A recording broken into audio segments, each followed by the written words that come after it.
Chapter 1. Description battles exposition in a duel. The reader's interest always lies with the story itself, or a Rosalind. Here are a few examples of common exposition that you can throw out the window.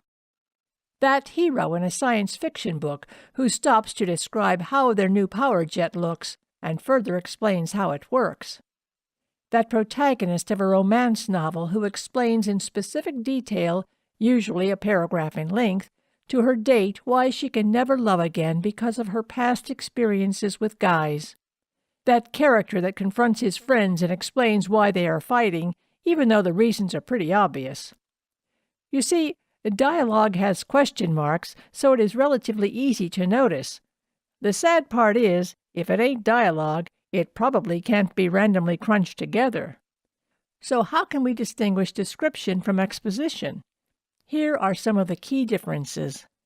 Exposition. 1. Communicates information to the reader quickly and directly. 2. Provides a series of events or facts.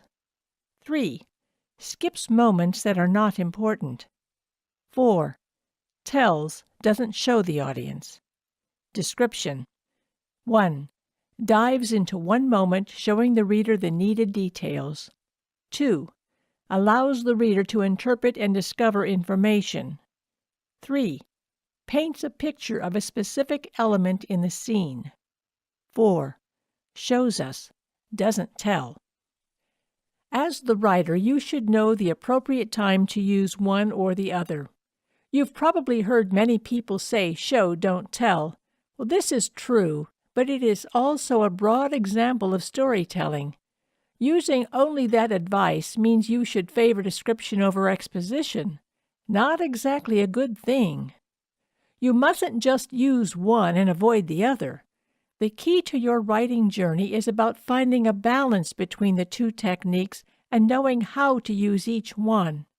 In the end, your story will benefit from the advantage of both methods. Remember, illustrate the important moments of the story and move quickly past the less critical parts, because your story would never go anywhere if you only have description. To get from point A to point B in the story, use exposition. Otherwise, the reader would be stuck in each individual moment of the story regardless of whether they were essential to the plot or not. On the other hand, if you want to put the reader in a specific moment which gives them that feeling of being lost in the story, then use description. The reader will then have to put more effort into your story because description forces us to engage with the words on a whole new level.